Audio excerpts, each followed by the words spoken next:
শুনছেন রিমা বিশ্বাসের লেখা গল্প বিচার। সুকন্যা ঘরের ঠিক মাঝখানে একটা ফাইবারের টুলে বসে মাথার উপর বনবন করে ফ্যান ঘুরছে। মার্চের শেষের দিকে ফ্যান বন্ধ করলে গরম লাগে, জোরে ঘুরলে শীত শীত করে। বাড়ির খাট থেকে উঠে ফ্যানের রেগুলেটরটা কমালো, আবার খাটে এসে বসেছে। একতলার বড় ঘরটাই আজ পরিবেশটা গুমোট। একটা সালিশি সভার আয়োজন করে বসেছে নন্দিনী। বাড়ির মেয়ে বলে কথা, এ বাড়ির সম্মান রক্ষায় তার তো একটা ভূমিকা থাকা দরকার। তাই ঘোষ বাড়ির মর্যাদা রক্ষা করতে একটা বিহিত করা আবশ্যক হয়ে পড়েছে। সুকন্যার উল্টো দিকের বেতের চেয়ারে চোখ বুজে বসে রয়েছেন শীতাংশু। ওনার ডান পাশে সামান্য পিছন দিকে দেয়াল ঘেঁষে রাখা 3 সিট সোফায় ঠেসাঠেসি করে বসে রতন, বুস্কুন আর সুরমা। নন্দিনী কোমরে হাত দিয়ে দাঁড়িয়ে ঠিক শীতাংশুর সামনে। সবাই চুপ, কানে আসছে ইলেকট্রিক পাখার হাওয়া কাটার শব্দ। ঘোষবাড়ির উল্টো দিকে চাটুজ্যেদের পুরনো দোতলাটা ভাঙা হচ্ছে। হাতুড়ির প্রহারে চাকলা খসে পড়ার আওয়াজ ভেসে আসছে। নন্দিনীর গলার আওয়াজ প্রথমে শব্দ তুলল, বাবা, ওকে কি জিজ্ঞেস করার করো। শীতাংশু চোখ খুলে তাকালেন, কোনো কথা বলল না। নন্দিনীর কথা সমর্থনে বাড়ির মন্তব্য রাখল, কিছু না বললে ব্যাপারটা এগোবে কি করে। বরের দিকে তাকালো নন্দিনী। চোখাচোখি হতে দুজনে ইশারায় কথা বলে নিল। বছর 5 দাম্পত্য জীবনে বাড়িন আর নন্দিনী চোখের ইশারায় কথা বুঝে নেয়। বাড়িন ইশারা করছে সুরমাকে কিছু বলার জন্য। এ বাড়ির বড় বউ যখন, তারও কিছু বলার রাইট আছে। রতন মানে বরদা তো ভালো মানুষ গোছেন, তেমন কথা পারতে পারে না। বুস্কুন তো সবে এবছর বিয়ে ফাইনাল দিল। শালার আতপাকা ছেলেটাকে তেমন পাত্তা দেয় না বাড়িন। নেহাত আজ সবার সামনে একটা আলোচনা হবে বলে বুস্কুনকেও ডাকা হয়েছে। যদিও প্রথম খবরটা বুস্কুনের অবদানে ছড়িয়েছিল ঘোষবাড়িতে। কেউ কোনো কথা বলছে না দেখে বাড়িনই গলা তুলল, বড় বৌদি, আপনি কি বলেন। সুরমার ঠোঁট চিরে ব্যঙ্গ বেরিয়ে এলো, কি আর বলবো ভাই, তোমাদের মেজদা ডেঙ্গুতে মারা যাওয়ার পর সুকন্যা আমাদের সঙ্গে থাকছে। ওর আদর যত্ন সম্মানের কেউ ত্রুটি রাখেনি। সুকন্যার বাপের বাড়ির অবস্থা ভালো নয় বলে তারা তো তাদের বিধবা মেয়ের কোনো খোঁজ পর্যন্ত রাখে না। সেখানে যদি সুকন্যা অন্য কারোর সঙ্গে, বলে থেমে গেল সুরমা। রতনের দিকে তাকিয়েছে, তুমি কিছু বলো। রতন নড়ে চড়ে সোজা হয়ে বসল। একবার দেখে নিল মেজ ভাইয়ের বউকে। তুঁতে রঙের ছাপা শাড়ি পরেছে সুকন্যা, আঁচল দিয়ে গা ঢেকে বসে আছে। ফর্সা রোগা হাত দুটো কোলের উপর রেখেছে। ঘাড়ের কাছে একটা বড় খোপা, মোটা মোটা ভুরুতে কোনো উদ্বেগের ভাঁজ নেই। কানে দুটো সাদা পাথরের টপ, ঢেউ খেলানো চোখের পাতা পড়ছে মাঝে মাঝে। এছাড়া আর কোনো নরণচরণ নেই সুকন্যার দেহে। রতন বলল, ওই ছেলে কি বিয়ে করবে বলে কিছু বলেছে। ও মা, বিয়ে করতে চাইলেই তোমরা রাজি হবে। সুরমার ভুরুতে কুঞ্চন। রতন ঢোক গিলল। নন্দিনী আবার তাকালো শীতাংশুর দিকে, তুমি কিছু বলো। শীতাংশু চোখ বুজে রয়েছে, যেন কিছুই শুনছে না।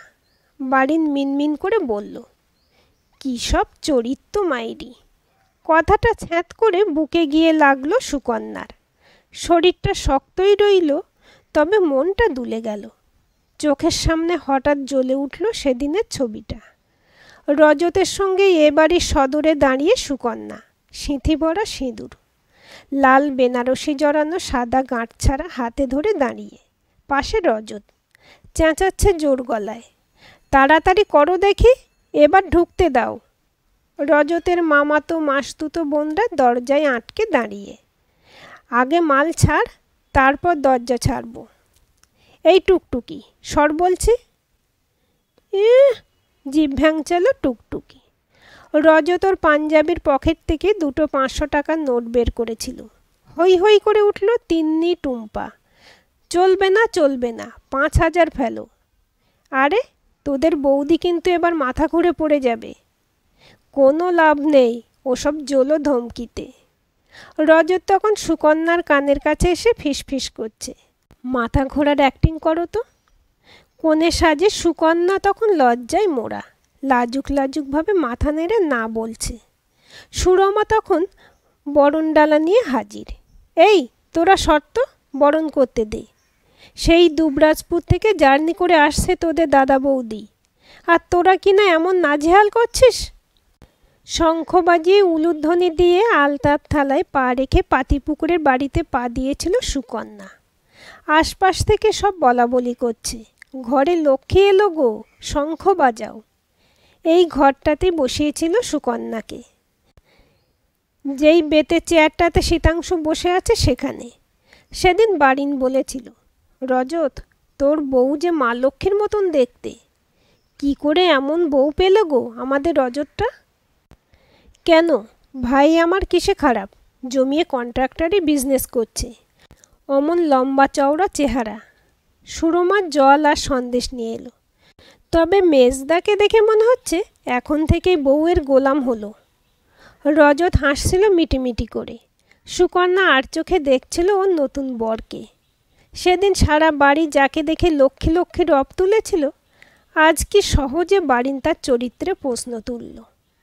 নন্দিনী ধৈর্য ধরে রাখতে পারছিল না, শীতাংশুকে আবার হুঁশিয়ারি দিল, বাবা আজ কিছু না বললে কিন্তু সারা জীবন মুখ বুজেই থাকতে হবে।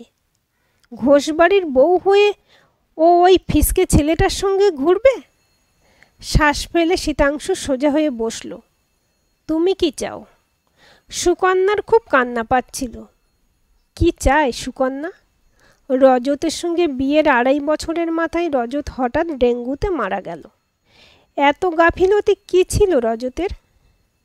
সব সময় এক কথা, আমি ঠিক আছি, গায়ে জ্বর, শরীর দিচ্ছে না, তাও চলে গেল ডায়মন্ড হারবারের কোন গ্রামের রাস্তা তৈরির কাজের তদারকি করতে। ওখানেই পড়ল। বাড়িতে খবর দিতে রতন ছুটে গিয়েছিল, কিন্তু হাসপাতালে বেড নেই, কোনো রকমে মাটিতে শুয়ে চিকিৎসা। প্লেটলেট এতটা ফল করল যে নাক মুখ দিয়ে ব্লিডিং হচ্ছে। স্যালাইন নিতে পারল না রজত। মেডিকেল কলেজে আনতে আনতে অনেক দেরি হয়ে গেল। মাত্র 25 বছর বয়সে স্বামীর সঙ্গ হারালো সুকন্যা। প্রথম প্রথম সহানুভূতির সাগরে ডুবিয়ে দিয়েছে বাড়ির লোক। বড় বৌদি তো কথায় কথায় চোখের কোণ মুছছে। এই বয়সে কি হলো মেয়েটার, এখনো কত বড় জীবন বাকি। নন্দিনী পারে তো নিজের কাছে নিয়ে রাখে, ওর চিন্তা তোমরা করো না, ও আমার কাছে থাকবে। আর এই বারিন তখন গদগদভাবে কথা বলছে দিনরাত, সুকন্যা তোমার কোনো চিন্তা নেই, আমি আছি, সব সময় তোমার পাশে। কথাগুলো বলে সুকন্যার মুখের দিকে হাঁ করে তাকিয়ে থাকত, যেন সুকন্যার মনের ভাব শুষে নিতে চাইছে। মাস ঘুরতে না ঘুরতেই ছবি বদলে গেল, রিভলভিং স্টেজে দৃশ্য বদলাবার মতন। সুরমা ছ্যাঁচ্ছার করতে শুরু করলো, এত বড় সংসার, আয়ের লোক একমাত্র তোমার বড়দা, পেট তো আর দুটি নয়। সুকন্যা বুঝত রজত নেই, তাই ওর খরচটা রতনকে বইতে হচ্ছে, তাই সুরমার এত আক্ষেপ। ধীরে ধীরে বাড়ির সব কাজের ভিতর নিজের ভার চুকাবার পথ বেছে নিল সুকন্যা। সকাল থেকে রাত অবধি খালি কাজ। রান্নার জোগাড় করে, কিন্তু রান্না নয়। রান্নাঘর পরিষ্কার করে, কিন্তু খেতে দেয় না। কেউ বাড়িতে এলে তাদের খাতির যত্ন করে, কিন্তু তাদের সঙ্গে বসে গল্প করতে পারে না। তখনই বড় জায়ের ভ্রুকুটি, ওদিকটা দেখো তো। ধীরে ধীরে সুকন্যা বুঝল ও বাড়ির বউ থেকে ফুট ফরমাস খাটার লোক হয়ে গেছে, যেখানে নেতৃত্ব বা কর্তৃত্ব করার কোনো অধিকার ওর নেই। কাজের লোকের থেকে সামান্য ওপরের পদ আর কি, বাবু খালাসির মতন বাবু চাকরানি। বাড়ির অবস্থা তেমন ভালো ছিল না যে ফিরে যাবে সুকন্যা। মা বিছানায় শয্যাশায়ী, দাদা মুদি দোকানে কাজ করে, থাকে একটা ভাড়া বাড়িতে। ওখানেও তো বৌদির দাপট কম নয়। কোন ভরসায় যাবে সুকন্যা? সুকন্যার মরুভূমির মতন শুকনো রসকসীন জীবনে তখন ক্যাকটাস হয়ে দেখা দিল অংশু। বিকেলে রোজ দুধ আনতে যাওয়ার ডিউটি ছিল সুকন্যার। ওই দুধের ডিপোটা ছিল অংশুর। সুকন্যার ভালো লাগতো অংশুকে। কবে যে অংশুর কাছে চলে এলো সুকন্যা, সুকন্যা নিজেও জানে না। অংশু চনমনে স্বভাবের একটা ছেলে, দেখা হলেই বেশ মজার মজার কথা বলতো। ঘোষবাড়ি থেকে এখন আপনি মিল্ক মিনিস্টার নাকি? মিনিস্টার? সুরমা বৌদির যা রোয়াব, তাকে দেখে তো মনে হয় হোম, ফিনান্স, ডিফেন্স সব কটা ডিপার্টমেন্টই সামলাতে হচ্ছে। আর আমি শুধু মিল্ক ডিপার্টমেন্টে আছি বলে আপনার মনে হয়? বড় যা তো, তাই ছোটকে এখনো বড় দায়িত্ব নিতে দেয় না। দীর্ঘশ্বাস ফেলেছিল সুকন্যা। অংশু বলেছিল, সব বুঝি, বড় সংসারে থেকে মাথার উপর একটা ছাতা না থাকলে তার যে কি দশা হয় তা বুঝি। ছাই বোঝেন? বুঝি গো, বুঝি। আচ্ছা ছাড়ুন, কাল একবার বিকেলের দিকে আসুন না, একটা বই দেখাবো। সিনেমা? আরে ভদ্রবাড়ির ছেলে, কোনো আলতু ফালতু বই দেখাবো না, গিয়েই দেখুন না। সুকন্যা গিয়েছিল অংশুর সঙ্গে। সৌমিত্র চ্যাটার্জির একটা বাংলা সিনেমা দেখিয়েছিল অংশু। বলেছিল, আমিও একা একাই থাকি, এই বৃহস্পতিবার করে দোকান বন্ধ রাখি। একজন সঙ্গী হলে দিনটা ভালো যায়, নইলে সেই একা। তারপর কতগুলো বৃহস্পতিবার হলো। কখনো লেকের ধারে, কখনো রাস্তার ধারে রোলের দোকানে, কখনো শালপাতা হাতে ফুচকা খেতে দাঁড়িয়ে পড়েছে দুজনে। ভালো লাগছিল দিনগুলো। বদ্ধ জলাশয়ে দুই একটা বৃহত্তরাকার তরঙ্গ উঠছিল। দুজনে পাশাপাশি হাঁটছে ওদের শিমুল বাগানের পার্কে। অংশুর কাঁধ বারবার ছুঁচ্ছিল সুকন্যার গাল। কখনো ওর আঙুলের ছোঁয়া লাগছিল অংশুর আঙুলে। অংশু হঠাৎই দুই গাল চেপে ধরেছিল সুকন্যার। সারা শরীরে শিহরণ বয়ে গিয়েছিল সেদিন। অংশুর শরীরের উত্তাপ ধেয়ে এসেছিল সুকন্যার দিকে। সুকন্যাও চাইছিল সেদিন পুড়ে যেতে। অংশু শুষে নিচ্ছিল সুকন্যার ঠোঁট থেকে অমৃত। সুকন্যা বয়ে গিয়েছিল। ভালো লাগার আঁচল গায়ে মুড়িয়ে বাড়ি ঢুকেছিল সেদিন। আয়নার সামনে নিজেকে দেখে অনেক দিন পর মায়া হয়েছিল। মনে হয়েছিল, সুকন্যা, তুই তো ফুরিয়ে যাসনি। কত রং আছে জীবনে, কত সুখ, কত কিছু পাওয়া বাকি আছে এখনো। সুকন্যা কি সেদিন ভুল কিছু করেছিল? সুকন্যার তা মনে তো হয়নি। বাবা কি বলছে উত্তর দাও। নন্দিনীর খড়খড়ে গলায় ভাবনাগুলো এলোমেলো হয়ে গেল। শীতাংশু তাকিয়ে আছে সুকন্যার দিকে। শীতাংশু জানতে চায় সুকন্যা কি চায়। সুকন্যা যে বাঁচতে চায়। তা বললে কি বুঝবে রজতের বাবা? বাঁচা মানে যে শুধু খাওয়া পড়া নয়, এটাকে বুঝবে অসতিপর বৃদ্ধ? সুকন্যার নাক দিয়ে বুকের ভারী বাতাস ঠেলে বেরোলো। আমি বাঁচতে চাই বাবা। থাক, আর বাবা বলতে হবে না। রজতের সঙ্গে যে সম্পর্ক তুমি এ বাড়িতে এসেছিলে, তা যদি ভুলতে বসো, তবে এই বুড়োটাকে বাবা না বললেই চলবে, বলল সুরমা। ওর রাগের কারণটা অনেকটা বেশি বাস্তব। সুকন্যা যদি বাঁচার তাগিদে অন্য পুরুষের হাত ধরে এ বাড়ি ছেড়ে চলে যায়, তবে সুরমার হুকুম তামিল করার যন্ত্রটি যে হাতছাড়া হয়ে যাবে। নন্দিনীও সমর্থন করল সুরমার উক্তিকে। তার প্রকাশ করল শুধু হাসি দিয়ে, একটা বিদ্রূপের অসভ্য হাসি। শীতাংশু সোজাসুজি চোখ রেখেছেন সুকন্যার দিকে। সে কি তোমায় বিয়ে করতে চায়? দুরু দুরু করে বুক কেঁপে গেল সুকন্যার। অংশুর সঙ্গে সুকন্যাকে প্রথম দেখেছিল বুসকুন। সুকন্যার অংশু গা ঘেঁষে বসেছিল শিমুলতলার পার্কে। সুকন্যার আঙুল নাড়াচাড়া করছিল অংশু। তোমার আঙুলগুলো খুব সুন্দর। আঙুল আবার সুন্দর অসুন্দর? সত্যি, তোমার আঙুলগুলো সুন্দর। এই দেখো, আমার আঙুলগুলো কেমন ধ্যাপকা মতন। থাক, হয়েছে। কেন থাকবে কেন? তুমি জানো না তুমি কত সুন্দর। তাতে কি হবে? আমি তোমায় ভালোবাসি সুকন্যা। তুমি জানো না, আমি সারা রাত তোমাকে নিয়ে ভেবেছি। সুকন্যার হাতটা অংশু ওর বুকে চেপে ধরেছিল। দেখো কেমন ধুকপুক করছে বুকটা, শুধু তুমি এত কাছে আছো বলে। সুকন্যার হঠাৎই চোখ পড়ল অংশুর পিছনে। বুকের রক্ত হিম হয়ে গিয়েছিল ক্ষণিকের জন্য। কেন হয়েছিল জানে না সুকন্যা। ওর কখনো তো মনে হয়নি ও খারাপ কিছু করছে। অংশুকে ভালো লাগতো। অংশুর উত্তাপ ওর স্পর্শ সুকন্যাকে বোঝাতো সুকন্যা বেঁচে আছে। তাও সেদিন ভয় লেগেছিল বুসকুনকে ওভাবে তাকিয়ে থাকতে দেখে। সুকন্যা থেকে বছর 3-এর ছোট বুসকুন সেদিন শাসনের সুরে বলেছিল, এক্ষুনি বাড়ি আসবে, সুকন্যার জায়গায় যদি রজত থাকতো, তবে রজতকে কি এই রকম পরিস্থিতিতে এই কথাটা বলতে পারতো বুসকুন? সুকন্যা জানে না, তবে সেদিন ওর কথার অনুসরণই করেছিল সুকন্যা। গত 5 মাস ধরে শুধু কথার বিষ গিলছে সুকন্যা। কখনো বড় যা, কখনো ননদ। ননদের প্রেস্টিজে লাগছে। কেন দাদার বউ অন্য পুরুষের হাত ধরবে? সেটা স্বাভাবিকও। ননদ তার ছেলে আর বর নিয়ে এ বাড়িতে ঝুপুর ঝুপুর আসছে।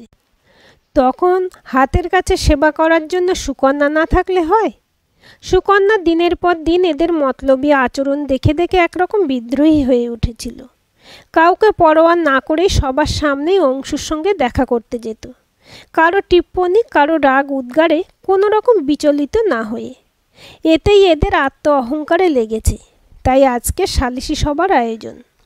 তবে শীতাংশুর প্রশ্নের কি উত্তর দেবে সুকন্যা? অংশু ওকে বিয়ে করবে নাকি? সে তো প্রথম যেদিন সুকন্যার কাছ থেকে প্রস্তাব পেল সেদিন চুপসে গেল। আমার রোজগার ভালো নয়, বিয়ে কি করতে পারবো? তাহলে আমরা এতদিন কি করছিলাম অংশু? আমি তো অত ভেবে এগোইনি সুকন্যা।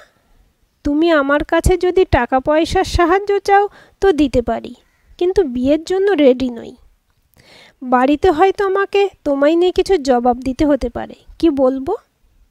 তখন সুকন্যা টের পেয়ে গিয়েছিল বাড়িতে একটা জট পাকছে। অংশু বোকা বোকা চোখে তাকিয়ে রইল। সেদিন নিজেকে বোকা মনে হয়েছিল সুকন্যার।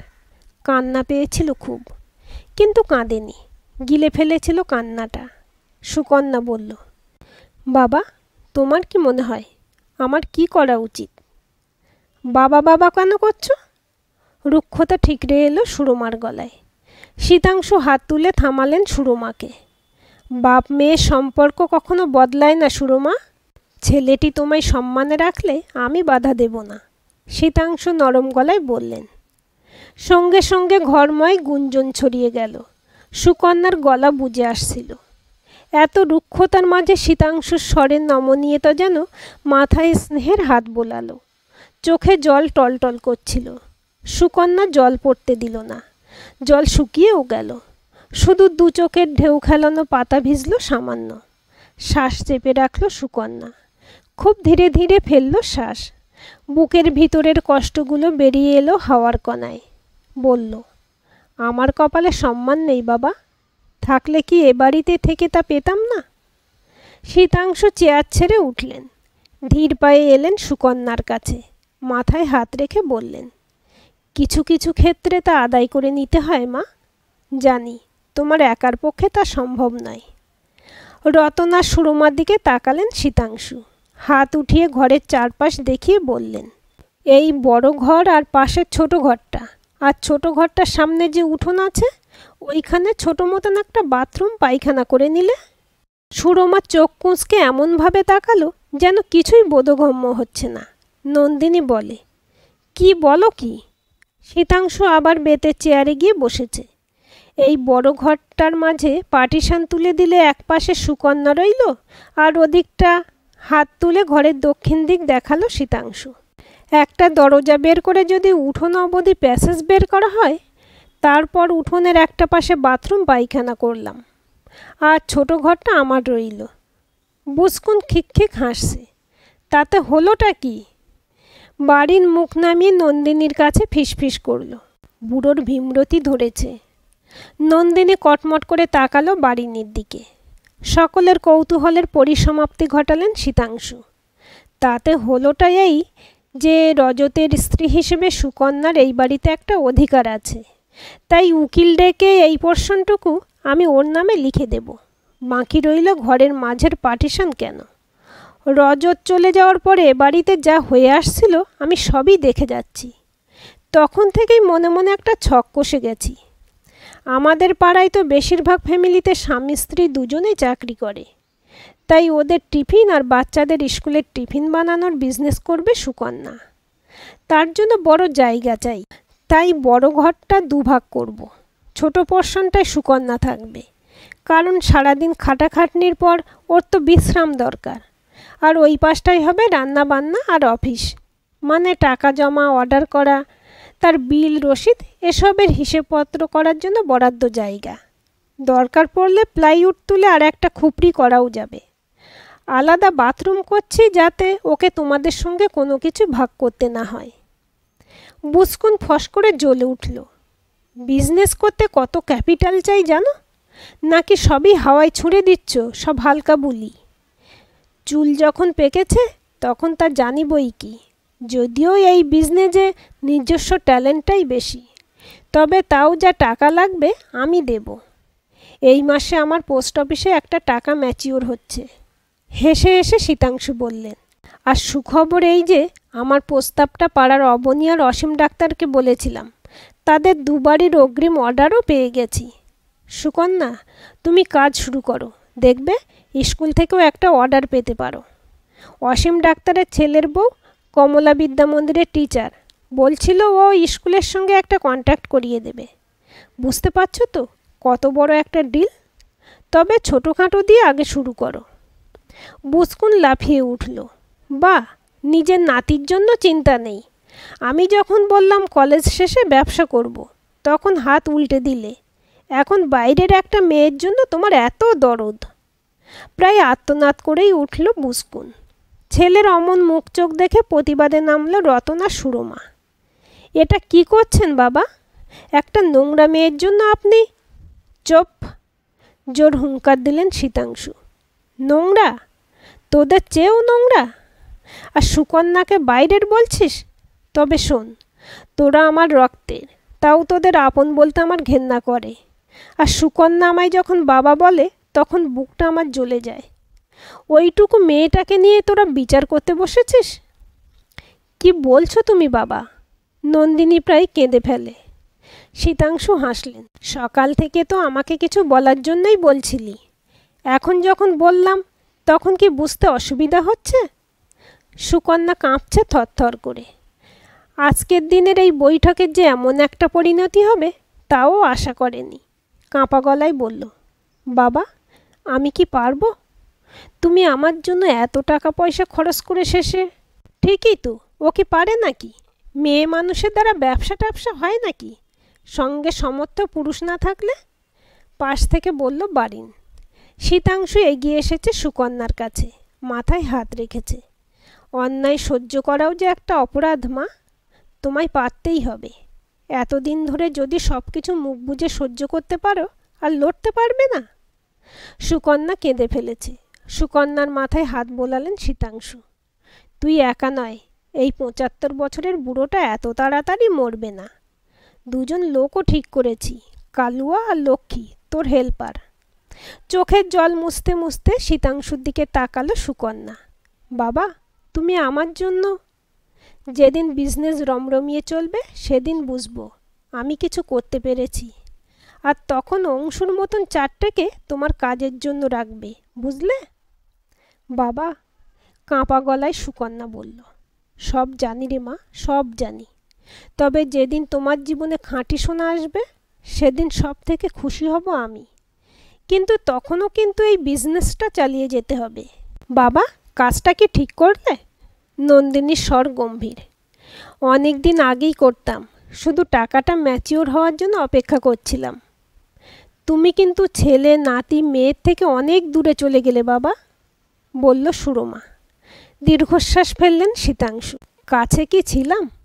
আমার মনের ডাক, বুকের যন্ত্রণা কি তোরা বুঝতিস? তবে আজ বুকটা বড় হালকা লাগছে। মনে হচ্ছে কর্মটা এতদিনে ঠিক হলো, আর নিজের জন্য কোনো চিন্তা নেই। ওপরওয়ালার সামনে বুক টান টান করে দাঁড়াতে পারবো। ঘর স্তব্ধ। রতন মাথা নিচু করে বেরিয়ে গেল, সুরমা দুবদা পায়ের শব্দ তুলে। ওদের পিছন পিছন বুসকুন আর বারিন। নন্দিনী দাঁড়িয়ে এক কোণে। মেয়ের দিকে তাকালেন শীতাংশু। আমি কর্মে বিশ্বাস রাখি, তা তো তোর জানা উচিত ছিল। আমার মেয়ে হয়ে প্রকৃতিতে এত ঋণ রেখে যাস কী করে? চোখ নামিয়ে নিল নন্দিনী। গম্ভীর হলো শীতাংশুর স্বর। এতদিনের আমার নীরবতাকে তোরা আমার বার্ধক্যের দুর্বলতা ভেবে বসেছিলি, কিন্তু মানুষ বয়সে দুর্বল হয় না, হয় স্বার্থে, মোহে আর লোভে। তখনই কর্ম থেকে সরে যায়। এমন ভুল করিস না নন্দিনী। নন্দিনী চিবুক বুকে নেমে গেছে। শীতাংশু বসলেন বেতের চেয়ারে। পাঞ্জাবির পকেট থেকে মোবাইল বের করে কানে চাপলে। উকিলবাবু বলছেন একবার যে আসতে হবে, কাগজপত্র রেডি তো? সুকন্যা চোখ ছাপিয়ে শ্রাবণের ধারা। আজ কি আর বাঁধ মানতে চায় আঁখি? আজকের গল্পটি আপনাদের কেমন লাগলো কমেন্ট করে জানাবেন। ভালো লাগলে লাইক, শেয়ার, সাবস্ক্রাইব করবেন এবং নতুন ভিডিও আপডেট পেতে বেল আইকনটি ক্লিক করে রাখতে ভুলবেন না।